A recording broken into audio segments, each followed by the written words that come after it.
Welcome to the Motown India show, Mr. Jain. Thank you very much. First is Make in India, with the PM endorsing it. How motivating is it for entrepreneurs like you and for companies like yours? I think it couldn't have come at a better time. It's extremely critical that the government is actually recognizing that the backbone of this economy growth would come with manufacturing growth. I think the economy obviously is a bit skewed towards the services, and the manufacturing and industry needs to actually get its act together. And I think Make in India is a tool, it's a policy, it's an enabler to do this. So at least from the 25 sectors which within Make in India, what the government has identified, automotive and automotive component is one of the focal sectors. I think extremely critical for us that we actually do our bit. Obviously, the AMP 2026, which is the phase 2 of the AMP plan, that's also come out with the background of Make in India, and it gives immense scope of opportunity in terms of the contribution what the automotive industry can do towards the economic GDP of the country, also in terms of the scale, what we can achieve domestically, the exports. So I think it's extremely motivating for entrepreneurship, for everyone to not just invest in India, but use India as an opportunity to actually have a global scale. Great. But earlier in the day, Osamu Suzuki mentioned in a speech that quality in India, and he emphasized on that, and Make in India should literally go hand in hand. In fact, the slogan should be quality in India, Make in India. So how pertinent is quality in today's times, especially when we are sending materials out of India and we are one global market? I think what Mr. O. Suzuki said today morning is not just relevant, but that is the base of Make in India. We call quality as hygiene, but it's not really that. It's actually going to be the focus point. You know, till now, what Make in India is, it's not just an invitation to Make in India, but also to make a competitive, good quality product in India. You know, the PM himself has talked about Make in India, but with zero defect and zero effect. And I think this is what O. Suzuki was emphasizing on today. If we don't have quality as a manufacturing, we basically would not be able to survive. And I think quality has a bigger meaning than just manufacturing a quality product.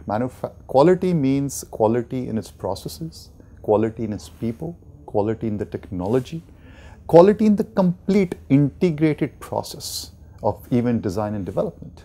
And that means that you are giving a reliable part, which is not going to fail in the market. If that a company is able to do, and if it's able to do competitively, then definitely the globe is the opportunity. And I think this is what the aspiration is. Till now, I think we as the auto component guys need to focus upon setting and putting the right investments, quality investments, to give this kind of a quality integrated part. And today you see among the component manufacturers, among the various tiers, tier 1, tier 2, tier 3, how do you see them in terms of quality? Have they come up? So yes, I mean, if you look at, let's say, you asked, have they come up? So if I give a span of what happened, say, from 2000 to 2015, in 15 years, huge quality improvements, right? There has been TPM, TQM, education imparted, and there has been quality improvement. Is it enough? And to reach the global scale? Of course not, it's not. I mean, say we have warranty recalls, we have safety concerns, and going forward, if you look at global risk in not giving a good quality product, huge. So obviously, is the industry globally quality ready? We're not, definitely. And that's what I was saying, that we need to invest, refocus our initiative to actually get into a quality product. Also, I think you mentioned about tier 2s, tier 3s, and I think we need to focus and see ourselves in an integrated supply chain. You know, it's OEMs, and then tier 1, tier 2, tier 3. And in some cases, tier 2, tier 3s are bigger than tier 1s in raw material supply. But when it comes to specific component supplier, I think there are certain hygiene factors which in this automotive chain we need to take. And when I say hygiene factors, for example, there has to be a good management bandwidth, a good quality tool, good tooling processes, good processes on the shop floor, hygiene of actually employing the best skilled products. And that requires, all this requires a certain scale to justify your costs. And I think that's where tier 2, tier 3, it's a responsibility tier 1 to actually scale up our tiers 2, tier 3 instead of fragmenting them. Cost will not be the only criteria. It should be quality, good supply base. As our OEMs helped us to grow in tier 1s, we should also be helping our tiers 2, 3, or 3 to grow and scale up and actually be able to give a good, strong quality product. Okay, I'm sure that will happen. And as we move along, making in India has been there ever since India got independence, and perhaps much before that also. Sure. The difference here is the emphasis now being put on making in India. Right. But what are the challenges for the industry, for the automotive industries, when it comes to perhaps a direction from the government in terms of policy support?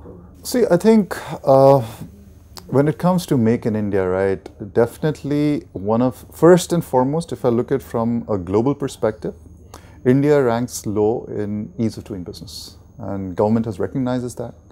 And if I were to look at a recent survey, I mean, so there are 4 or 5 things which would actually be making a reality Make in India, where these are the 5 challenges. The first challenge would actually be ease of doing business. The second challenge would be Skill India. So the labor reforms, how do you skill up?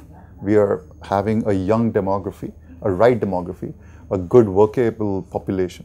However, I think going forward, this population, when it becomes employable, it needs to be also having a meaningful job and the right set of skills. It should be job ready. So that's a huge challenge, which I think the government should be able to facilitate. Clearly, I mean, say a visible deficit is infrastructure. And I mean, so I can talk about infrastructure for hours and hours, but I mean, say power deficit, roads, which is very closely linked, ports, which is the logistics. So I mean, so it's very closely linked to our economy, right? I think political stability. I think this is at least one of the least expectations of the government, if they are a political stable government. I mean, say, let's say GST. You know, it was disappointing what happened in the last parliament. So everyone's hopeful that it should go through, keeping the national interest in mind. And I think the fifth is this whole complexity around volatility. You know, the whole volatile situation which is happening, but I guess that's also part of the Indian geography.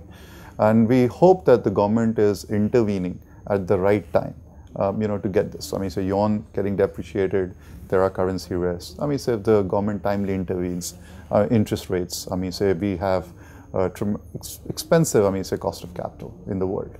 So to make India competitive, we need to make India a reality. And for that, I think we're looking always for government support to make us as an industry more and more competitive. Thank you so much.